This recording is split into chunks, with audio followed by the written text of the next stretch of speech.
Cumprimento a todos com a paz do Senhor. Quem está feliz com Jesus hoje?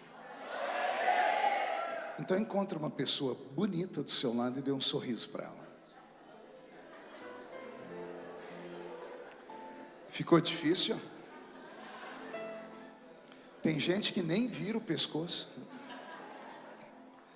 É uma alegria muito grande poder estar aqui nessa noite. Abra sua Bíblia comigo, Evangelho de João, capítulo 15.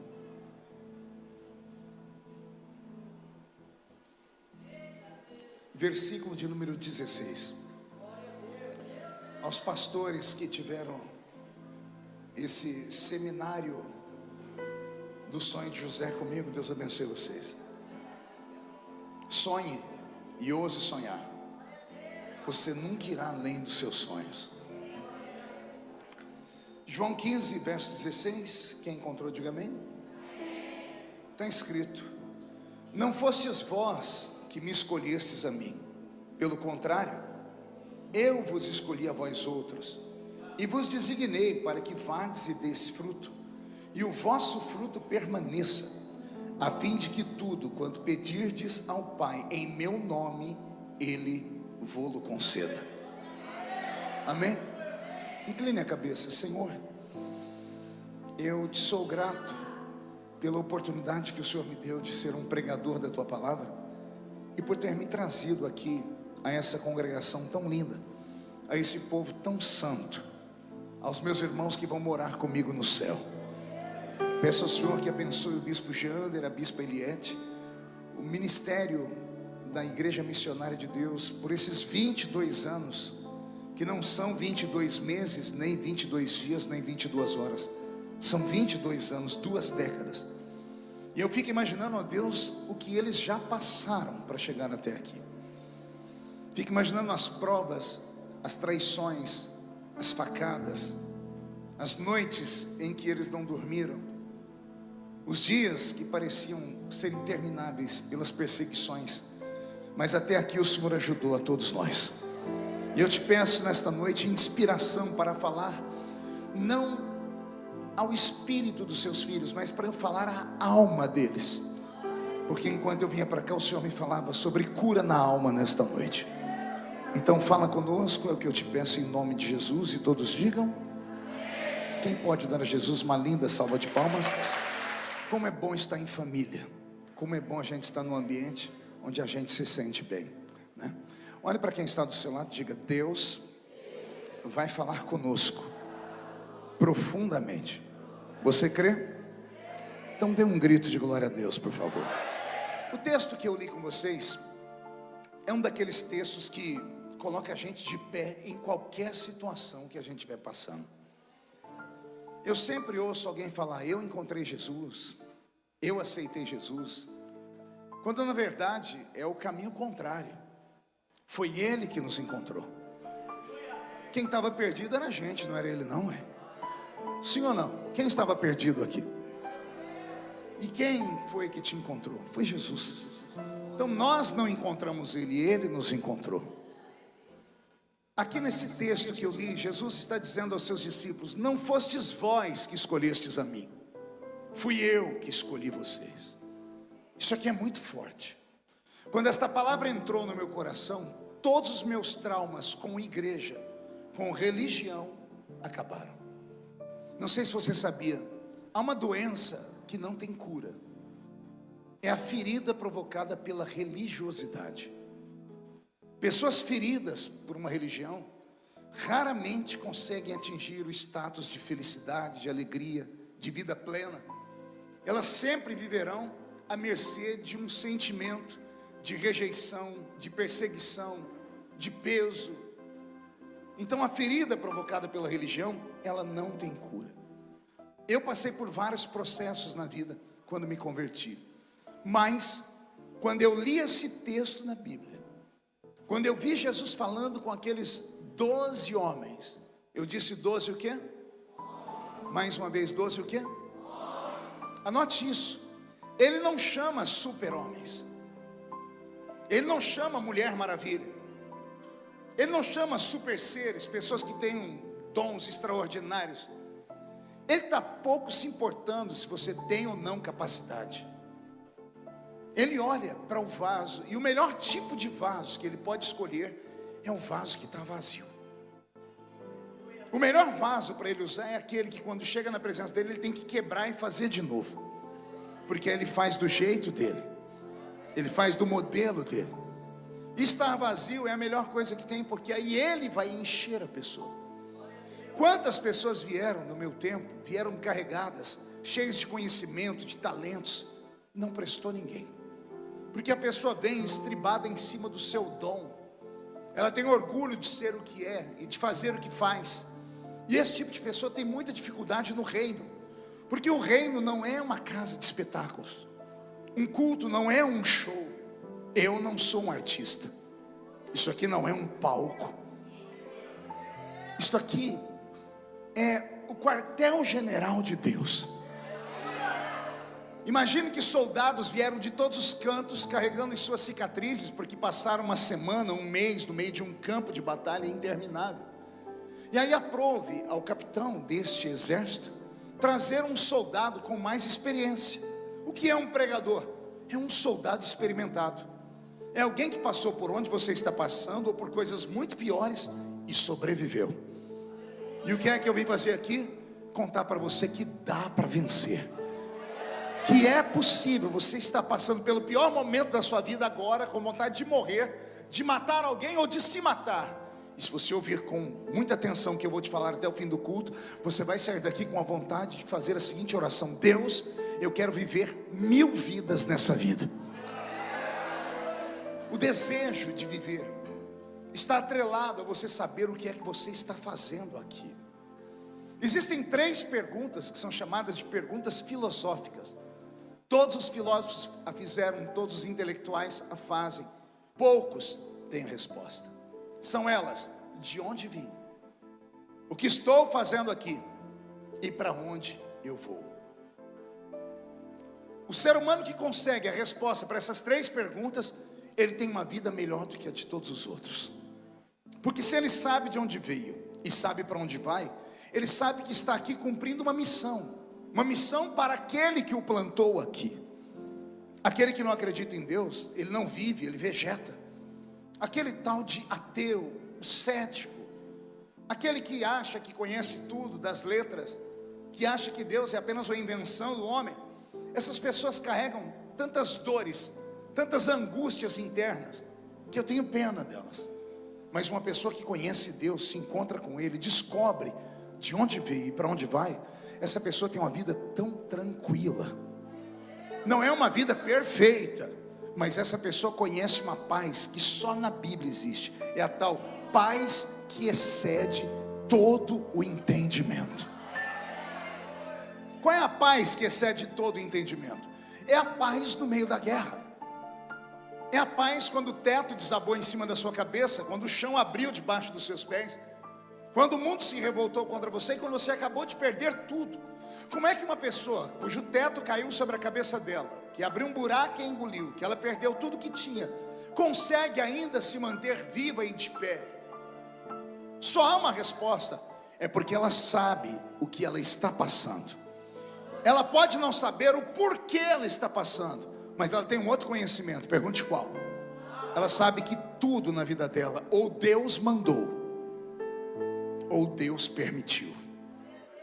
Não há um terceiro caminho. Se você tiver essa mesma compreensão nessa noite e entender o que eu estou te falando, você vai sair daqui para uma nova vida. Vai acabar os questionamentos da sua alma, vai acabar as noites de insônia, vai acabar as raivas e as angústias interiores que você tem, os traumas, as depressões, a síndrome do pânico, vai tudo ser jogado dentro de um saco para o lixo. Porque se você tem respostas, a sua vida passa a ser diferenciada. Se eu contasse para você a metade do que eu já passei, e hoje dentro do avião Deus me deu inspiração, comecei a escrever um livro, ainda não tenho nome para ele, mas é algo parecido assim: quando as minhas dores te curam. Vai ser grande esse livro. Eu comecei a escrever, escrevi por 2 horas e meia, enquanto Roberto babava do meu lado no avião. A inspiração veio, Roberto. Se eu contasse para você 1/3 do que eu já passei na vida, você ia falar assim: não, não pode ser, é mentira. Que as pessoas me veem pregar, me veem sorrir, me veem enfrentar lutas, tudo comigo vai para o Jornal Nacional. Ah, porque não é a senhora. Tudo comigo é processo, é pancadaria, tudo comigo é maximizado. E as pessoas já apostaram na minha morte inúmeras vezes, na morte espiritual, na morte do meu casamento, na morte do meu ministério, na morte da minha vida pública. Quantas pessoas chegaram até a fazer o enterro, mas nunca conseguiram fazer a missa de 7º dia. É sério. Toda vez que tentaram fazer a missa de 7º dia, foram lá e o caixão estava aberto, um bilhetinho lá dentro dizendo: desculpa, mas eu ressuscitei, porque aquele que me fez promessas é fiel para cumprir cada uma delas. E quem tem promessas não morre até as promessas se cumprirem na sua vida. Todo ser humano que tem uma promessa divina, ele está imortalizado.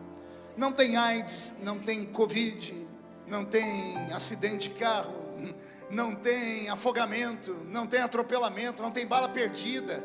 Nada pode tirar essa pessoa desta terra. Por quê? Porque aquele que fez a promessa não é homem para mentir, não é filho do homem para se arrepender daquilo que ele fala. Alguém tem uma promessa de Deus aqui?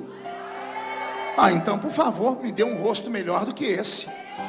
Porque se você tem uma promessa de Deus, você não pode ficar me olhando com essa cara feia, parecendo que foi batizado num pote de vinagre. Não pode ficar me olhando com esse olho seco, parecendo olho de sapo que morreu no dia de enchente. Não pode ficar nesse culto de festa e aniversário com essa boca travada, essa boca de aço, essa língua de ferro, esse queixo de concreto. Não pode. Por que não, pastor? Porque a sua vida está em andamento. Ah, pastor, mas falaram, disseram que iam colocar um ponto final na minha vida. Quem pode colocar um ponto final onde Deus ainda está escrevendo? O único que pode colocar um ponto final na sua vida é talvez hoje o único que se interessa em ver você vivo, que até você desistiu de si mesmo. É aquele que escreveu a sua história. É Deus. Então, quem morre na véspera é peru. Pode ficar tranquilo. Enquanto Deus não cumprir tudo que Ele falou para você, o diabo não pode fazer nada na sua história. Amém? Posso ouvir um grito de glória a Deus? Vamos tentar responder as 3 perguntas filosóficas. De onde vim? Pergunte para o seu irmão: de onde você veio? Se ele falar que foi da esquina do sovaco sujo, dê um cascudo na cabeça dele. Eu não estou falando do bairro que você nasceu, não estou falando da cidade, do estado, do país. Eu estou falando de onde veio o seu espírito. Eclesiastes capítulo de número 12, versículo de número 7. O homem mais sábio do Velho Testamento foi Salomão, e é ele quem vai escrever assim: quando o homem morre, o pó volta para a água, sim ou não? O pó volta para a árvore, sim ou não? O pó volta para onde? Para o pó. O pó volta ao pó. Vou repetir: o pó volta para onde? Mas ele não termina aí. Ele diz: o pó volta ao pó, mas o espírito, este volta para Deus, porque foi Deus quem o deu. Beto, mude a música. Eu descubro aqui de onde eu vim. Eu sou um ET. É sério, eu sou um extraterrestre. Não igual aquele de Varginha, nem igual o ET lá do Steven Spielberg. Não. Eu sou de outro plano. E não sou só eu, você também é. Você não nasceu porque o seu pai e sua mãe premeditaram, te prepararam, sonharam. Você não é fruto de um aborto mal feito.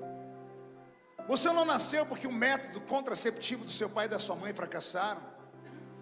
Você não nasceu como filho do carnaval. Tem essa história, né? Filhos do carnaval, filhos de uma noite.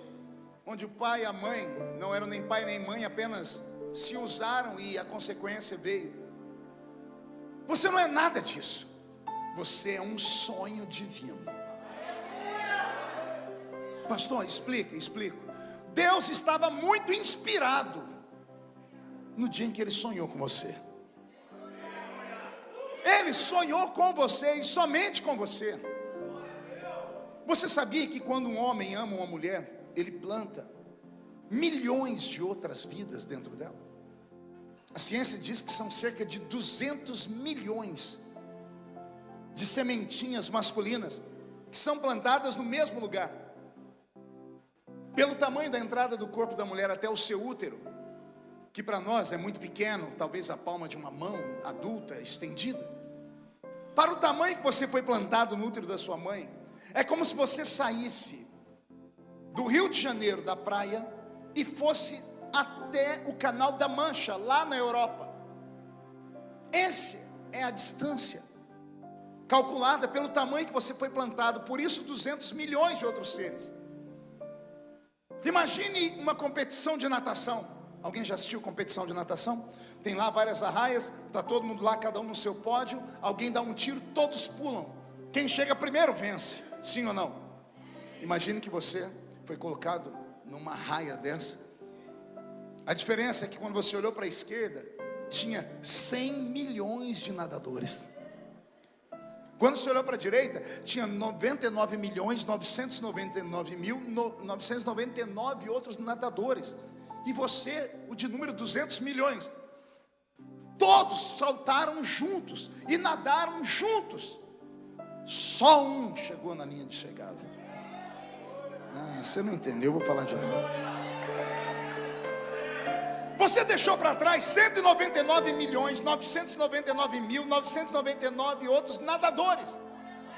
Poderia ter nascido alguém mais bonito que você, mais feio que você, mais forte que você, mais alto que você. Poderia ter nascido alguém mais importante que você, alguém que ia inventar a cura do câncer. Pastor, por que nasceu eu? Boa pergunta. A resposta está no versículo que eu dei hoje. Não fostes vós que escolhestes a mim, fui eu que escolhi você.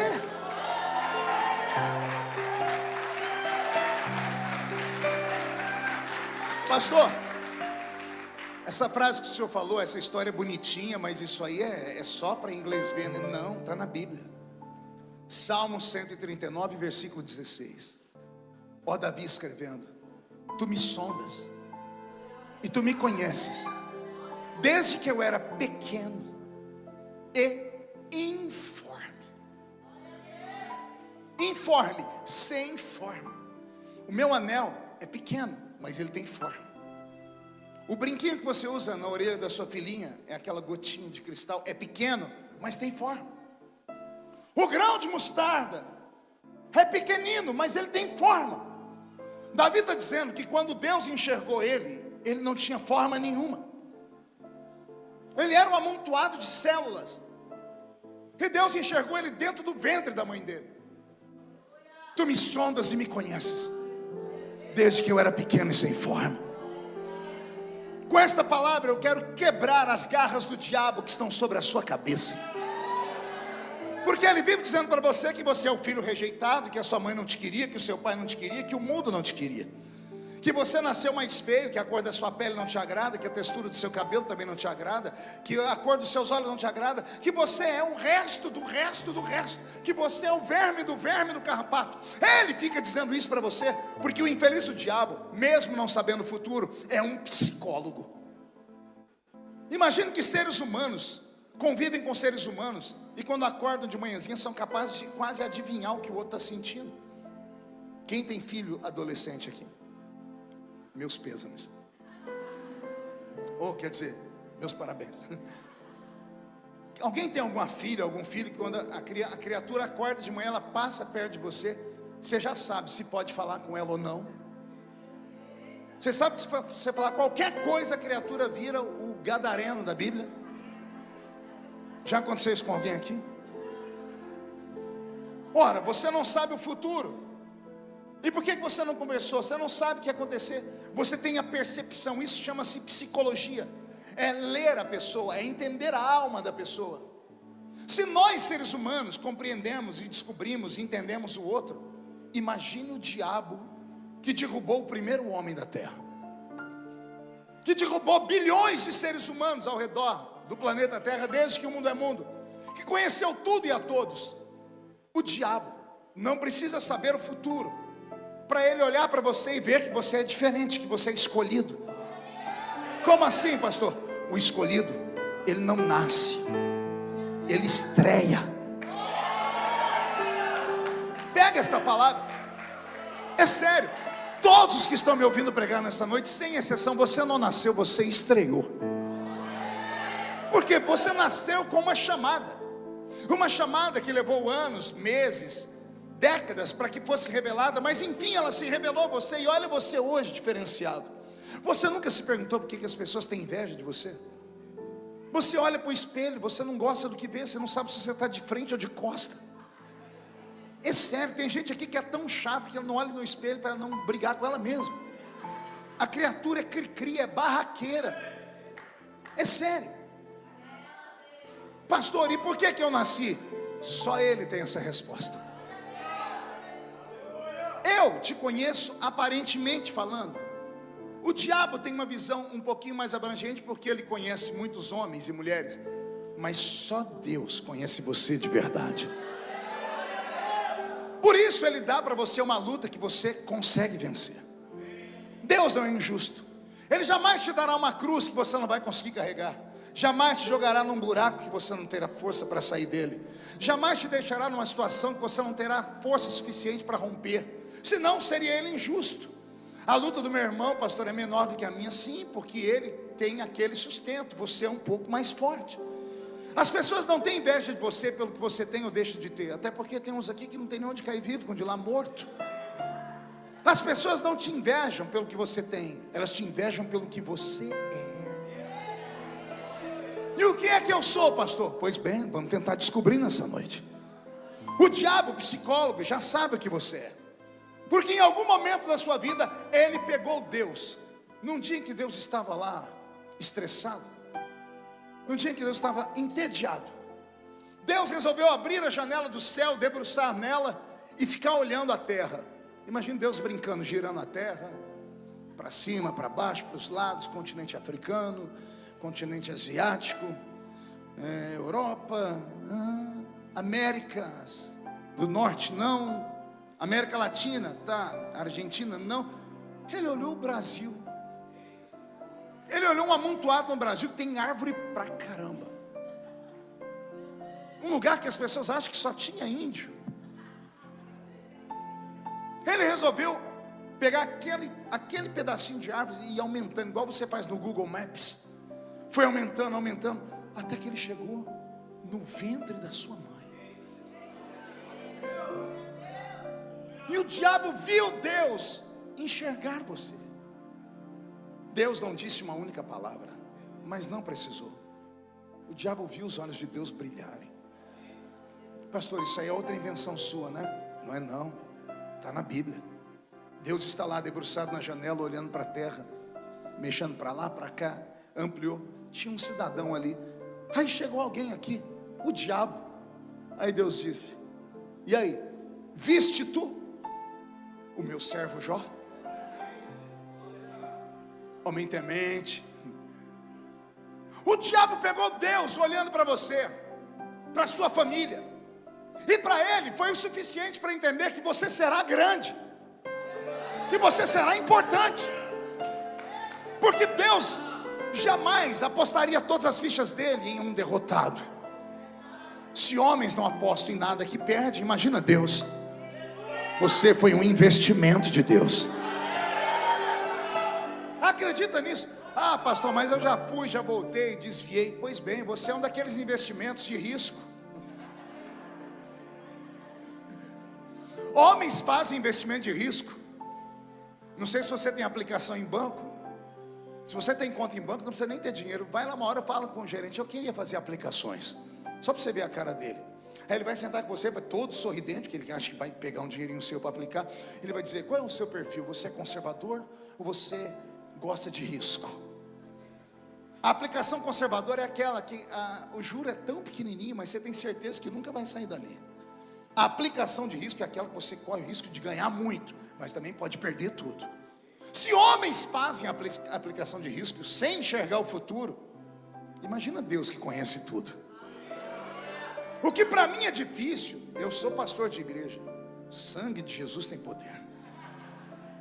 Um dia eu estava lendo a história de Moisés e vi Deus falar: Moisés, eu vou destruir o povo e vou fazer de você um outro povo. Eu disse: fala para mim, Senhor, faz essa proposta para mim. Deus falou para Moisés: eu vou matar esse povo e vou fazer de você um outro povo. Em vez de Moisés aceitar, ele se jogou no chão ajoelhado, rasgou as vestes e falou: Senhor, risca o meu nome do teu livro, mas não destrói esse povo. E eu não sou tão crente como Moisés. Tem dia que se Deus falar para mim: Marco, eu vou fechar essa igreja, vou te dar outra, eu falo: fecha agora, Senhor. Por quê? Porque tem gente que dá muito trabalho. Tem gente que só o sangue de Jesus. Tem gente que não dá, que você não dá nada por ela, a pessoa só atrapalha. Ela passa uma temporada na igreja, ela não está convertida ainda, ela está no processo. Ela vai e volta, vai e volta, vai e volta. Tem uma hora que você desanima, você não quer mais nem convidar ela. Mas não fomos nós que escolhemos a pessoa. Não fostes vós que escolhestes a mim, eu escolhi vocês. Pastor, mas mesmo sabendo quem eu sou, ele me escolheu. Ele escolheu Judas. Ele sabia tudo e mesmo assim escolheu Judas. Eu tenho uma pregação, uma revelação que Deus me deu nessa parte, que ela é terrível. Quantas pessoas Jesus chamou para serem apóstolos? 12. Quantos? Por que 12 e não 13? Por que 12 e não 11? Por que 12 e não 20? Você já se fez essa pergunta? Quem estuda muito teologia vai me dar uma aula, vai dizer: pastor, é porque no Velho Testamento nós temos a igreja do Velho Testamento, que é Israel. Israel nasce dos 12 filhos de Jacó. E a igreja do Novo Testamento é um novo Israel, então ela precisa nascer com 12. Teologicamente, perfeito, legal. Mas como eu sou pregador maluco e procuro coisas que não existem, e Deus de vez em quando dá umas revelações, olha o que Deus falou para mim enquanto eu estava estudando. Eu falei: por que 12? Por que 12? O Senhor disse para mim: quantos meses tem o ano? Nenhum ser humano consegue nascer em 2 meses de uma vez. Ele só nasce em 1 mês. Quem aqui antes de ser crente gostava do tal do horóscopo? Ninguém, tudo falso. Levanta a mão aí que eu te conheço. Vai. Quem lia horóscopo? Deixa eu ver. Quem antes de ir para o trabalho ligava o rádio, abria o jornal, pegava lá o horóscopo. Deixa eu ver: Escorpião, Libriano.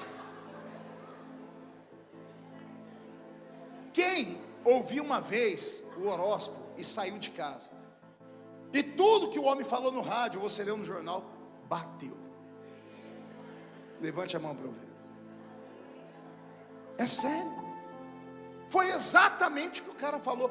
Aí a pergunta que eu faço: ele era mágico? Feiticeiro? Ele sabia o futuro? Não. Só vai entender isso quem estuda psicologia. O maior psicanalista do mundo foi um psicanalista austríaco, chamava Sigmund Freud. Freud, certa vez, começou a mapear os seres humanos, pastor. E ele pegou um amontoado de gente, milhares de pessoas. Ele fez esse estudo por anos.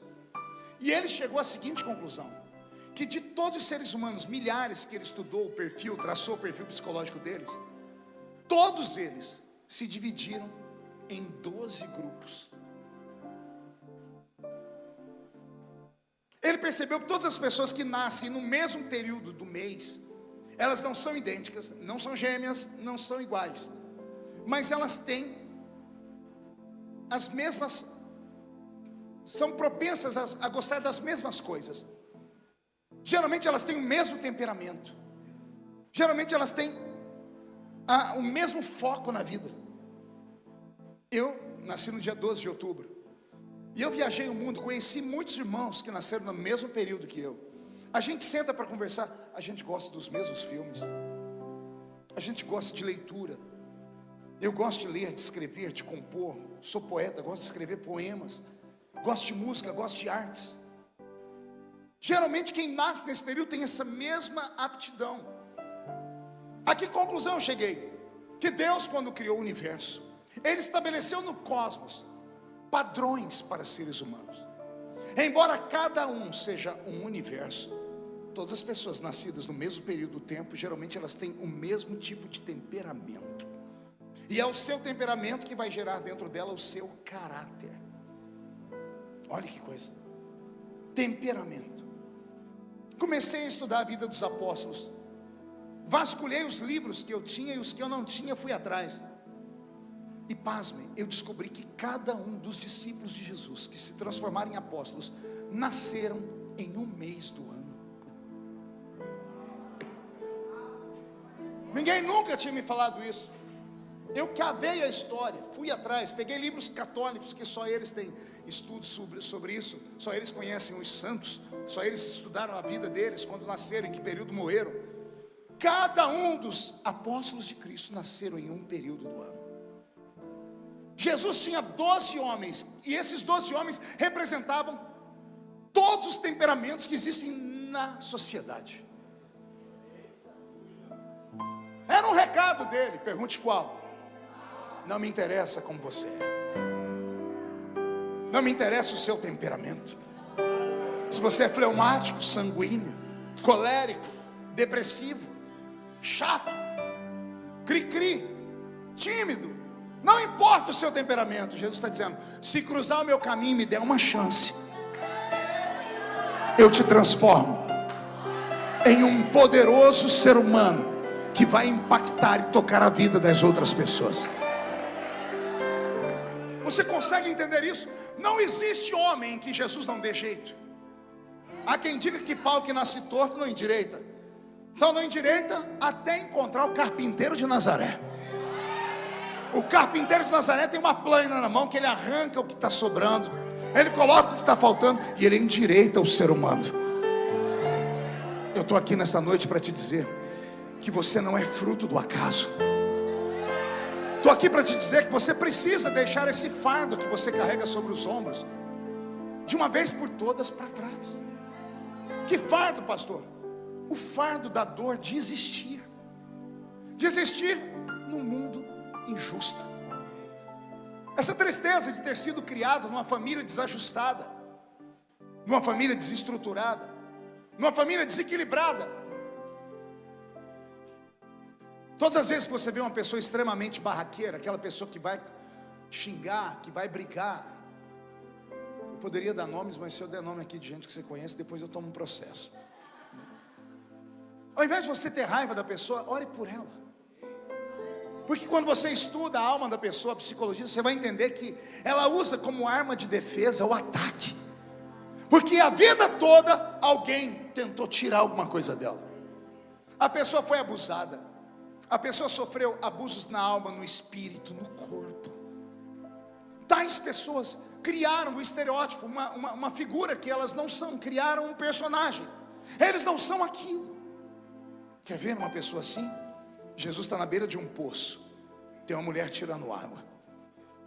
Ela não conversava com ele, nem ele com ela. Ela era samaritana e ele era judeu. Havia um ranço entre judeus e samaritanos. Quando ela terminou de pegar água, Jesus chamou a atenção dela e disse: Senhora, eu tenho sede, me dá um pouco dessa água. Você lembra como é que a mulher respondeu para ele? Como sendo tu homem judeu, pede água a mim que sou mulher samaritana? Pelo amor de Deus. Ela tocou em dois pontos terríveis para um judeu: a masculinidade de Jesus e a religião dele. Ela diz: como sendo tu homem. Ela está dizendo: nenhum homem que tem vergonha na cara conversa com uma mulher que não seja do seu povo. Ela está chamando ele de cafajeste. Por quê? Pergunte por quê. Ela teve 5 maridos e o que ela tinha agora não era dela. Todo homem que cruzou o caminho dela arrancou um pedaço dela. Todo homem queria arrastar ela para a cama.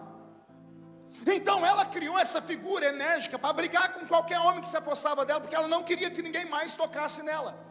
Quando Jesus puxou conversa, ela achou que Jesus fosse um safado. mesmo sendo ele um religioso que usava uma roupa branca, uma estola sacerdotal branca de profeta. João estava ali porque ele escreveu a história. Aquela mulher sabia que se Jesus fizesse assim para João, João pegaria pedras e mataria ela, porque ninguém atacava um homem santo naquela época. E se Jesus contasse para João que ela era adúltera, João teria todas as forças para matar ela com ritos de crueldade. Ela sabia de tudo isso e mesmo assim foi para cima de Jesus, como sendo tu homem. Aí ela fala, judeu, diga comigo, judeu. Ela não sabia que Jesus era da tribo de Judá. Os judeus eram chamados de hebreus. Ela só entendeu que ele era judeu por causa da roupa branca dele. Ele era um doutor da lei, ele era um rabi, um rabino da Galileia. Então quando ela chama ele de judeu, ela está dizendo, a sua religião não te ensinou a não falar com gente de outra religião, porque os samaritanos eram diferentes. Ela atacou Jesus. Jesus mapeou a alma dela. Olha como ele responde para ela. Ah, mulher, se tu soubesses quem sou eu que falo contigo, você me pediria água, e eu te daria uma água que quem bebe dela nunca mais tem sede.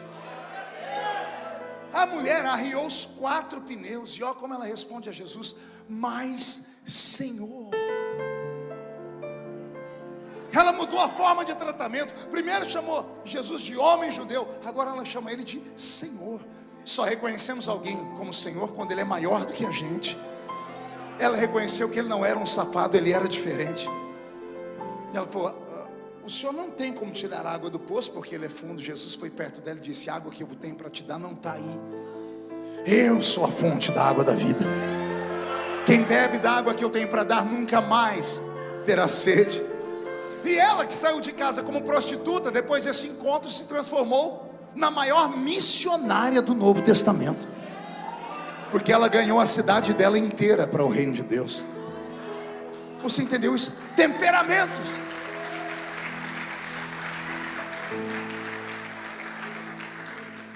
Não me importa o seu temperamento. Eu sei que teve gente aqui que foi testado pela vida, e eu não tenho pena de você. O senhor é grosso, o senhor é um homem frio, o senhor é um homem calculista? Não, eu sou um homem experimentado.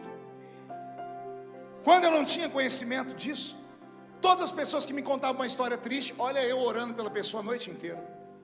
Intercessor. Se alguém aqui tem o ministério de intercessão, que Deus te ajude. O intercessor não é quem ora pelo outro, é que quando alguém vai orar pelo outro, ele se coloca no lugar do outro, e ele recebe todas as dores do outro. O intercessor, quando termina uma oração, ele sai com o corpo todo dolorido, porque ele traz sobre ele todas as angústias e as mágoas do outro. Eu era um intercessor, até que Deus me deu entendimento. Hoje, quando alguém vem me contar uma história muito triste, eu escuto, termino, eu digo, eu sinto muito, mas estendo as mãos e digo, meus parabéns. Alguns chegam a dizer, o senhor é um homem muito, o senhor gosta de ver os outros sofrer? Eu falei, não, o senhor está me dando os parabéns porque eu digo, porque eu já passei por aí, e eu sei que Deus só leva alguém nesse caminho quando Ele quer colocar essa pessoa onde Ele me colocou. Eu vou falar de novo. Tudo que você está passando, pense na pior luta. Ah, foi violentada, estuprada. Pense, sofreu um assassinato, uma calúnia. Pense, tudo que você passou, tudo estava escrito.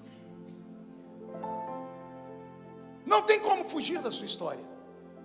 Ninguém pode viver a sua história. Por quê?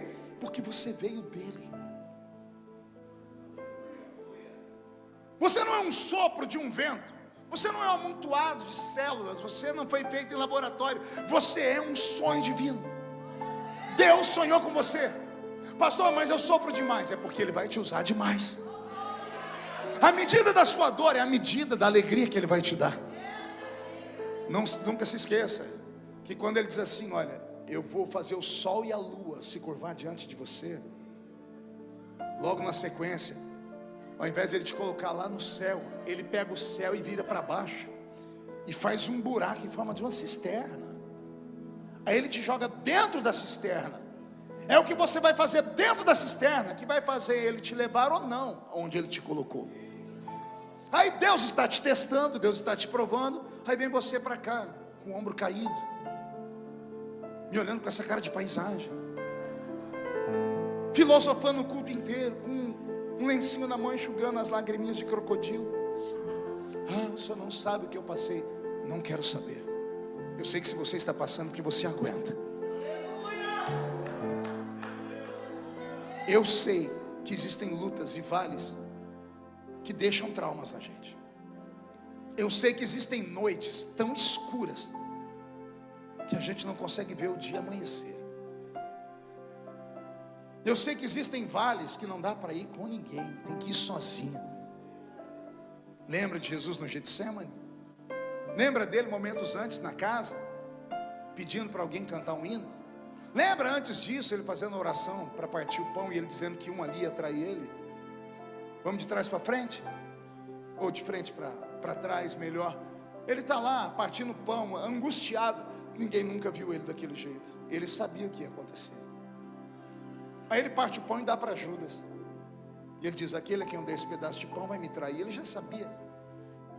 Termina o jantar, todo mundo quieto, ninguém nem conseguiu comer, porque ele diz: um entre vós vai me trair. Acabou o clima. Todo mundo terminou de jantar, diz: podemos ir embora, Messi? Pela primeira vez diz: não, hoje eu quero que vocês orem comigo. Cante comigo. Eu nem sabia que Jesus cantava. Queria saber a letra da música. A gente ia gravar ela para sempre. Foi aquela música que preparou ele para encarar o Getsemane. Ele cantou, terminou de cantar, ele disse: vocês podem orar comigo? E vai todo mundo para o Getsemane. Todo mundo dobra o joelho, e eles só sabem fazer uma oração. Aqui ele ensinou o Pai Nosso. Mas a oração do Pai Nosso, se a pessoa não for muito habilidosa, antes de ela terminar de orar, já acabou a vela. 1 minuto de oração é o que dura o Pai Nosso. Pai nosso que estás no céu, santificado seja o seu nome, venha a nós o seu reino, seja feita a sua vontade, assim na terra como no céu. O pão nosso de cada dia nos dai hoje. Perdoai as nossas ofensas, assim como nós perdoamos a quem nos tem ofendido. Não nos deixes cair em tentação, mas livra-nos do mal, porque teu é o poder, o reino e a glória para sempre. Amém. 1 minuto. Era a única oração que eles sabiam. Lembra quando eles discutiram com Jesus, falando: os discípulos de João sabem orar e nós não. Ensina-nos a orar. E Jesus dizendo: para que vocês querem saber orar se eu estou com vocês? Mas querem aprender? Eu vou ensinar. Quando for orar, orai assim: Pai nosso que estás no céu. Era a única oração. E eles fazem oração, juntam as mãos, estão lá orando: Pai nosso. 1 minuto, silêncio no jardim. Jesus levanta a cabeça e vai perto deles: vocês não podem orar comigo 1 hora? Eles oraram 60 segundos. Jesus queria que eles orassem pelo menos 60 minutos. Eles juntaram a mão de novo e começaram: Pai nosso que está no céu. Vocês sabiam essa oração? E Jesus querendo ouvir barulho para ele poder gritar, porque quando a gente está angustiado a gente quer gritar, mas ele não podia gritar porque eles não estavam prontos para ouvir. Mas teve uma hora que ele não aguentou. Ele chamou num canto Pedro, Tiago e João e disse: a minha alma está angustiada até a morte. Pode imaginar eles correndo para o joelho e orando por ele. Daqui a pouco todos dormiram. Jesus levantou, olhou o meio do jardim e disse: tem dias que a gente tem que ir sozinho. Tem dias que o melhor amigo não vai te acompanhar. Sua família não vai te acompanhar. É o tamanho da sua missão. É o que você vai fazer diante da dor que vai te dar o prêmio lá na frente. Pastor, o senhor falando parece que é muito fácil. Parece, eu sei que não é, porque eu já vivi. Eu já fui caluniado. Eu já enterrei um filho. Nenhum pai deveria ter que enterrar um filho. Dentro do necrotério, eu peguei o caixão dele e eu afofei o caixão, troquei ele, coloquei ele dentro do caixãozinho. Eu queria que meu filho ficasse confortável dentro do caixão. Olha que loucura. Eu não queria fechar a tampa, porque eu sou pastor pentecostal que acredita em milagre. Cada peça de roupa que eu coloquei no meu filho, eu orava dizendo: traz ele de novo, Pai. Tu tens poder para ressuscitar. Eu tentei negociar com Deus. Eu disse: me leva no lugar do meu filho. Eu troco de lugar com ele, me mata. Eu já vivi, dá a vida para ele. E Deus não deu. Que noite terrível. Que dia triste. No dia em que descobrimos que o bebê estava morto dentro da barriga da minha esposa, já no 8º mês, O médico não pôde fazer a curetagem dela, porque a gente não tinha plano de saúde. Olha só o que é viver da fé. As pessoas me veem hoje andando de avião, voando para lá e para cá, tendo uma casa bonita, mas ninguém olha de onde a gente veio. Eu não tinha plano de saúde. Ficamos numa fila de 5 horas no SUS para ouvir o médico falar depois: o bebê morreu, não tem o que fazer, e você não pode internar ela porque ela não tem plano de saúde. Deu um documento dizendo: se em 3 dias o corpo dela não abortar, aí você corre com esse papel para o hospital, senão aí ela morre, porque pode apodrecer dentro dela. Olha que inferno. E eu arrastei minha esposa para casa, ela segurando aquele barrigão, chorando. Eu tentando descontraí-la, dirigindo o carro, dizendo para ela: somos jovens, vamos ter muitos filhos ainda.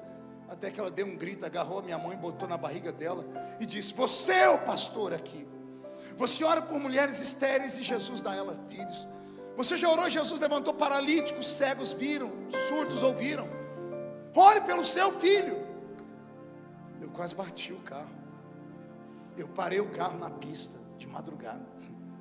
Eu fui do lado dela, abri a porta, dobrei o joelho no asfalto e botei a mão na barriga dela. Eu implorei e o milagre não veio. Para ela dormir, tive que sedá-la naquela noite. Ela dormiu abraçada com a barriga. Eu tinha um quartinho na minha casa que eu chamava de escritório. Eu tinha lá uma estante com mais de 1000 livros que eu já tinha lido, 16 Bíblias que eu tinha lido.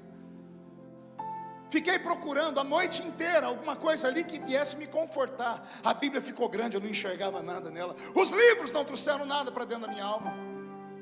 Eu peguei uma cadeira, botei lá, coloquei um travesseiro, botei o meu rosto em cima do travesseiro e um outro travesseiro em cima da cabeça, para eu poder gritar e não acordar ela. Eu chamei Deus e Deus não veio. Aí um infeliz que eu não chamei veio e sentou na cadeira. O diabo, com a sua crueldade, dizendo para mim: se você tivesse continuado na faculdade de Direito, o seu filho estaria vivo, você teria plano de saúde. A morte do seu filho é culpa sua, por ter negligenciado a sua família e ter ido corrido o mundo, vivendo de esmola de igreja. Eu levantei aos gritos, falei: Deus, ou o Senhor fala comigo, eu abandono tudo isso aqui. Aí eu mexendo nos livros, caiu um livreto marrom desse tamanho. Espero que aqui ninguém se escandalize. Abri o livreto no meio. O livro era de quando eu era coroinha na igreja católica. Meu livro de orações estava lá. Quando eu abri no meio, estava lá a imagem de um homem usando uma roupa marrom, com uma corda na cintura. Ele estava ajoelhado perto de uma pedra, com os braços assim, uma árvore cheia de passarinho, e ele era careca aqui, só tinha uma auréola de cabelo. Estava lá escrito São Francisco de Assis. E estava lá, oração de São Francisco de Assis. Por isso eu disse para vocês não se escandalizar, porque foi aquela oração que me salvou. Francisco de Assis orou assim: Deus, me ajuda a suportar aquilo que eu não consigo entender.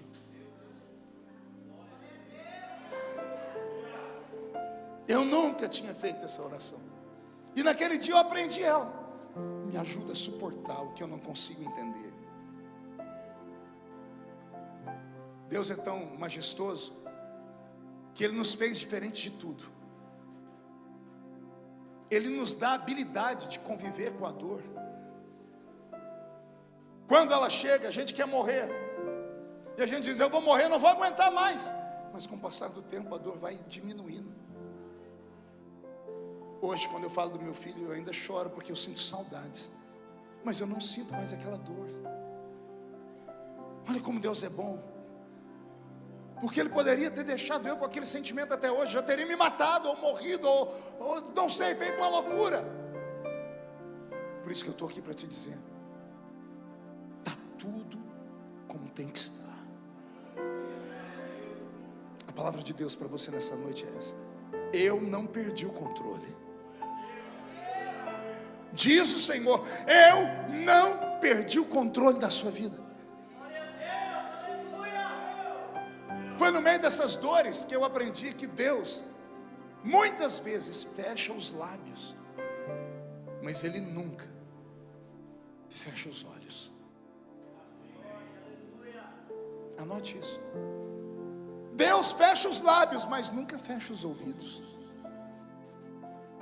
Não é porque Ele está em silêncio que Ele te abandonou, não, Ele está em algum lugar. E por que Ele não fala? Porque Ele não pode interferir no processo que Ele criou para você mesmo, porque o que Ele tem para você é muito grande. O que não custa nada não vale nada. Ele só vai te dar aquilo que você pediu, que é muito grande, ou Ele só vai fazer aquilo que Ele determinou para você, se você passar pelo teste. Passar pelo teste não significa aceitar tudo de boa, viu? Significa só aguentar. Aguenta. Porque não foi você que escolheu Ele. Foi Ele que escolheu você.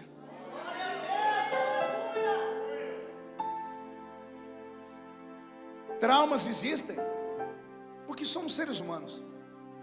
Traições, pancadas, abusos, xingamentos. Eu não sabia que palavras tinham tanto poder, gente. Tem pessoas que falam conosco, elas nos paralisam. Elas conseguem roubar da gente a vontade de viver. São tão habilidosas com a palavra, a língua delas é como a língua de uma cobra bifurcada. Elas conseguem tocar no nosso ponto fraco. E é nessa hora que nós temos que ter estrutura para entender que nós não estamos aqui por acaso. Nós não somos como o cachorrinho que caiu da mudança e está perdido. Você não é um indigente. Você é filho. Eu vou falar de novo. Você não é um indigente. Você é filho. E o seu pai não perdeu o controle da sua vida. O que você não entende agora, anota. A gente vai se encontrar daqui uns anos. Você vai falar comigo: pastor, o senhor tinha razão, eu sobrevivi. Minha velha mãe dizia assim: o que não me mata me deixa mais forte, o que não te mata te engorda. Eu não estou pregando para desajustados, nem para derrotados nessa noite, não. Estou pregando para escolhidos. Escolhidos para quê, pastor? Isso quem tem que descobrir é você. Eu já te dei a primeira resposta. De onde você veio? Você veio do céu. Você veio dele. Ele soprou lá dentro do ventre da sua mãe e colocou o Espírito. Seu pai e sua mãe trabalharam para fazer esse corpinho aí lindo, em forma de um botijão de gás, de uma tábua de passar roupa. Não importa. Isso aí é herança genética. Mas isso aí não é você. Isso aí é o que você tem. O que você é muito maior. Porque o ter é passageiro, o ser é eterno. Você tem esse corpinho agora, amanhã você não vai ter mais. Aproveita que passa. É sério. O dia que eu li esse negócio de Salomão, Deus me deu uma palavra que até hoje eu falo, ela me dá angústia. Pergunte qual? O pó volta. O pó fica onde? Na terra. E o espírito fica onde? Olha o que acontece com o ser humano quando ele chega nos 50. Muda a música. Quando a gente chega nos 50, a gente começa a fazer uma autoavaliação da vida. Porque a gente já passou da curva do cabo da boa esperança, já dobramos ela. A expectativa de vida de um ser humano é 70 a 80 anos, que passar disso é enfado e canseira, está na Bíblia. Quando você chega nos 50, você para de subir, você começa, agora é descida. É sério. Eu tenho mais dias do meu passado do que terei pelo futuro. Entendeu isso? E sabe o que eu percebi? Pergunte o quê? Quando você chega nos 50, o céu e a terra começam a reclamar o que é deles. A terra quer o pó de volta. E pense numa terra miserável, que consegue, começa a cair tudo.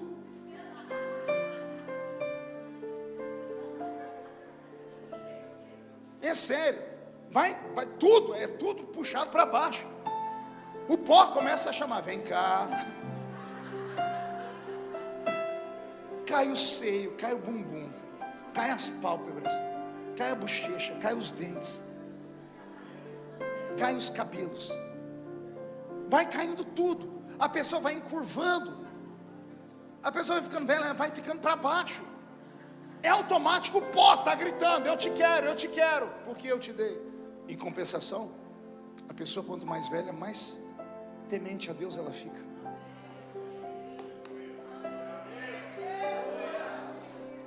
O mais velho tem mais vontade de ir à igreja do que o mais jovem.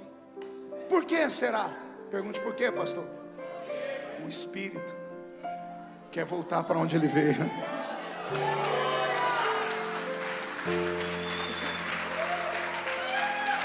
O céu começa a nos chamar. Porque o homem depois dos 45, 50 para dessas loucuras de querer ser um namorador inveterado. Vai parando tudo.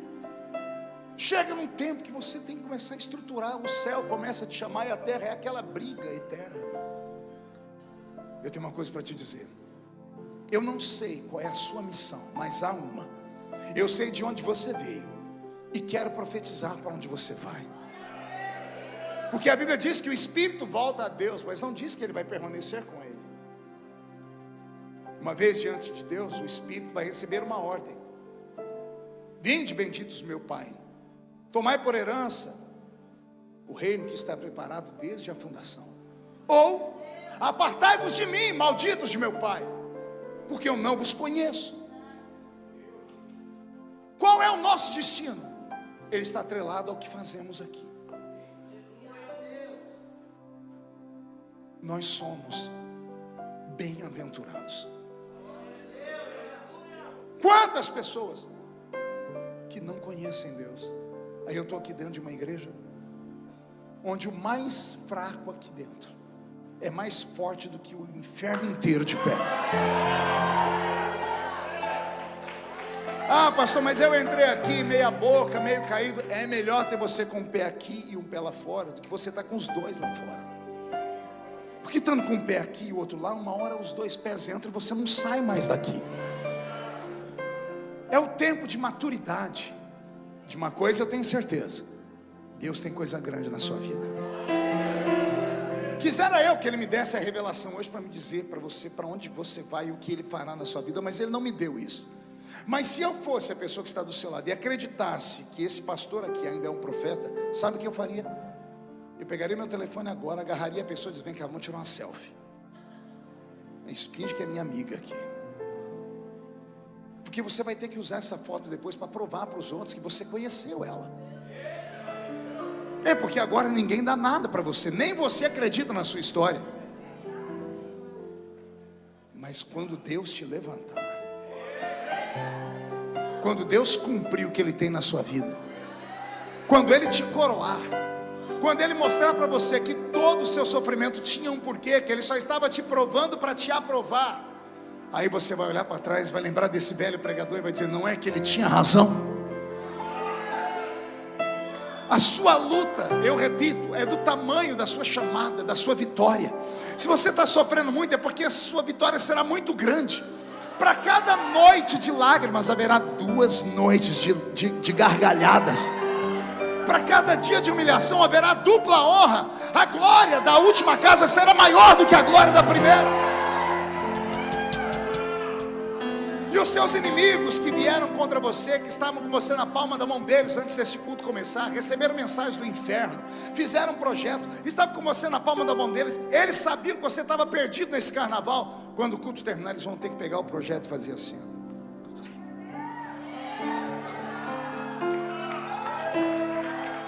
E um demônio vai perguntar para o outro: por que você está fazendo isso?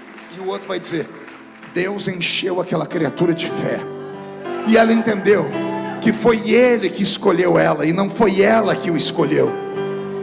Você foi escolhido pelo eterno Deus de Israel, pelo Deus capaz de fazer a estéril ser mãe de filho. Aquele que te escolheu fez os ossos de um profeta ressuscitar um morto. Aquele que te escolheu pavimentou um caminho no meio do mar para o povo dele passar a pés enxutos. Aquele que te escolheu fez o relógio de Acais girar ao contrário. Aquele que te escolheu amaldiçoou uma figueira e ela ficou seca instantaneamente. Aquele que te escolheu abriu o Jordão para que Israel passasse com a arca sobre os seus ombros. Aquele que te escolheu afundou uma muralha inteira no chão para que uma cidade caísse aos seus pés. Aquele que te chamou fez o céu se abrir e um anjo ir lá responder uma oração depois de 21 dias de silêncio. Aquele que te escolheu, ele entrou dentro de uma fornalha só para libertar 3 homens da morte, que seria fulminante.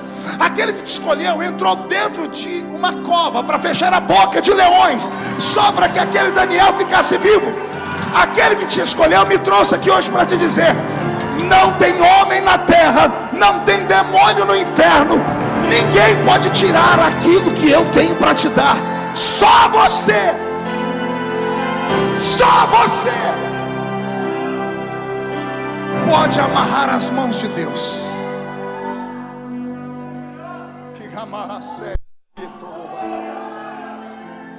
Eu vou repetir para que você ouça. Só há uma força nesse mundo capaz de amarrar as mãos de Deus. Chama-se incredulidade.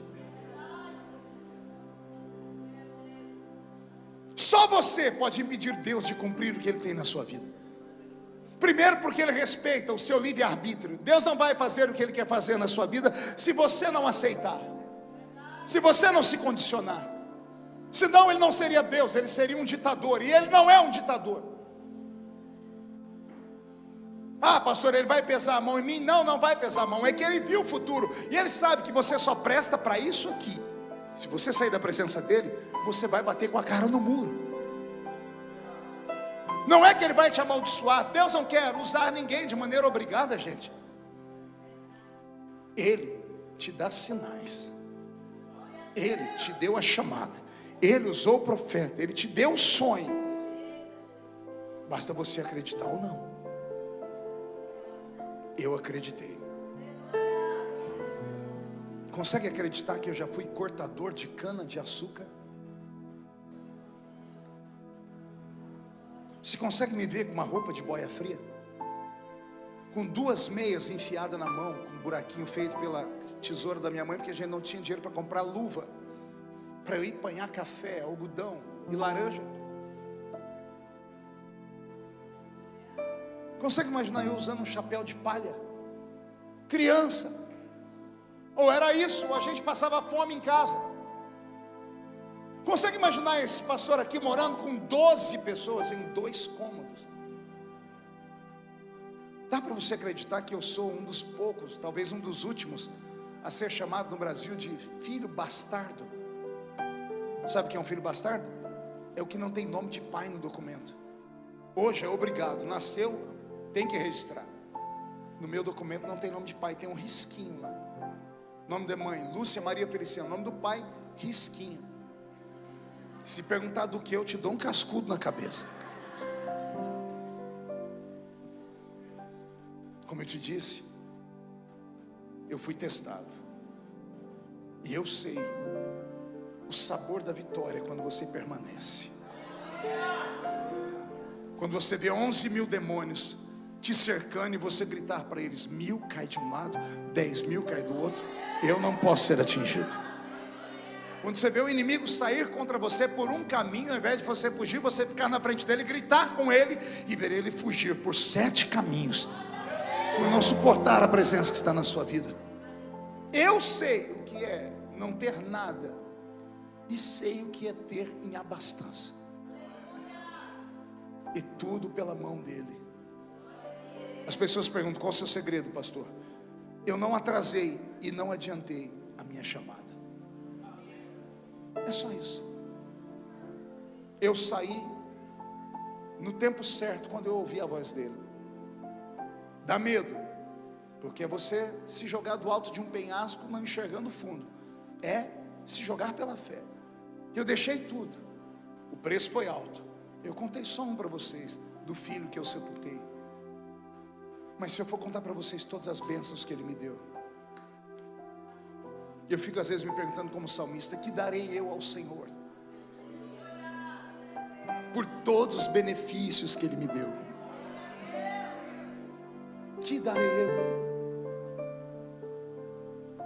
Imagine você chegar na sua cidade, onde você nasceu, onde você sofreu, porque eu moro na mesma cidade. Até Jesus teve que sair de Nazaré e morar lá em Cafarnaum, para o ministério dele expandir. Eu moro lá onde eu nasci. Quando os amigos vão lá, eu levo eles nos cantos para mostrar onde é que eu pegava o caminhão de pau de arara para ir cortar cana. Eu tenho a minha caixa de engraxar sapato lá no escritório da minha igreja, onde eu pastoreio. Coloquei ela dentro de uma redoma de vidro e uma plaquinha. Tudo começou aqui. Eu tenho história, tenho cicatrizes profundas, mas nenhuma das cicatrizes se compara às bênçãos que Ele me deu. Eu sei o que é você acreditar nele. Eu sei o que é você colocar na mão dele tudo.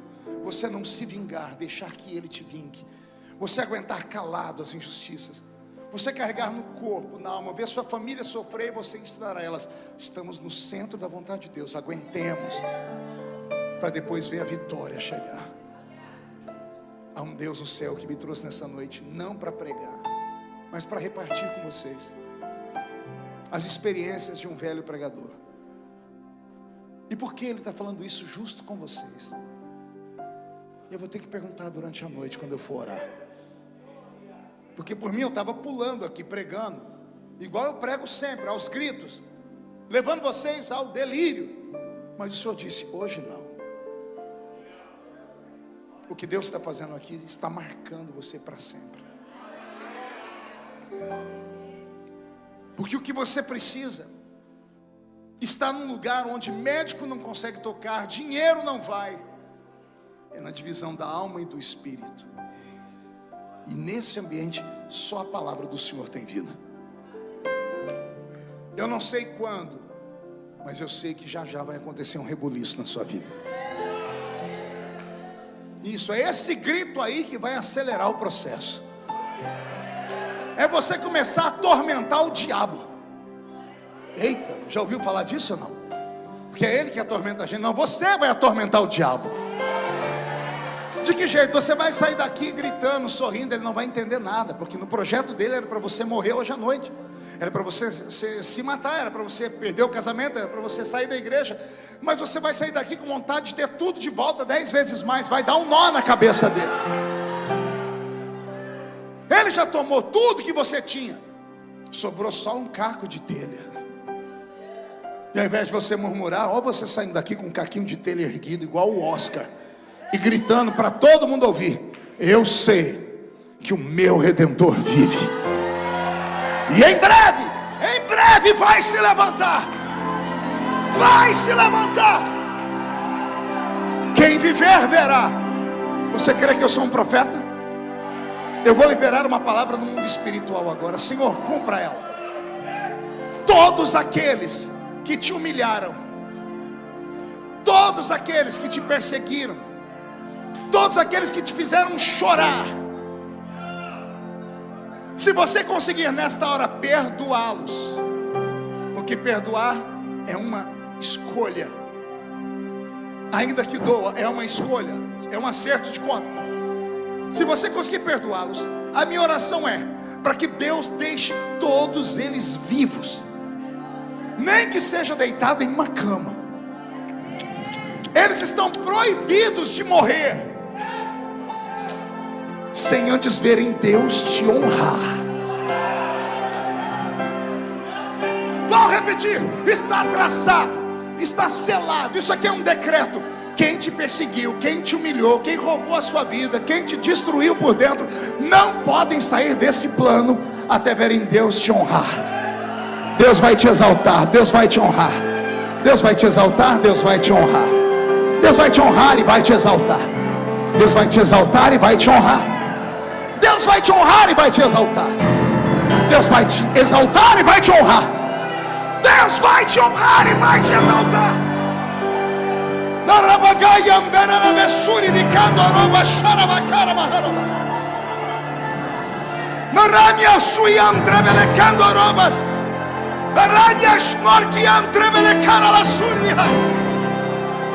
Se tu estás nesta palavra, entra nesta igreja agora, Senhor, e comece a derramar a sua unção sobre esses crentes. Onde houver alguém batizado com o Espírito Santo, pega ele agora.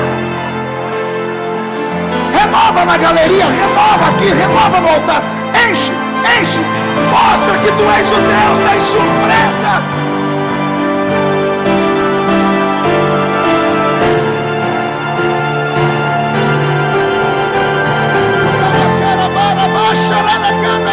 Para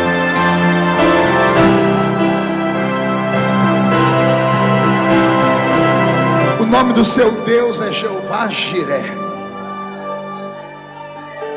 Ele provê um dia, Ele vai prover de novo. Toda a igreja levante a mão direita para o céu comigo. Abra a mão direita e diga: em nome de Jesus, todos os demônios que lutaram contra a minha vida, contra a minha família, que roubaram a minha paz, as minhas oportunidades, que levaram embora a minha saúde emocional, eu ordeno, venham para a palma da minha mão agora. Estou ordenando agora. Feche a sua mão com autoridade. Você é filho de Deus. Eu vou contar até 3. Você vai jogar o que está na sua mão no chão e vai pisar em cima. Vai se cumprir Lucas 10:19. Eu vos dei poder para pisar sobre serpentes e escorpiões. Quando você pisar em cima, você vai encontrar 2 pessoas e abraçá-las, porque a Bíblia diz que quando 2 ligam na terra, é ligado no céu. 1, você nunca mais será o mesmo. 1,5, sua família sentirá orgulho de você de novo. 2, quem viver verá o que Deus fará em 2024 na sua vida. 2,5, esta igreja vai crescer a 100 por 1. 2,75, Manaus será reconhecido como capital do avivamento do Brasil. 3, jogue no chão, pise em cima. Quem pode aplaudir? Quem pode aplaudir e gritar? Quem pode aplaudir, gritar e dar um pulo para cima?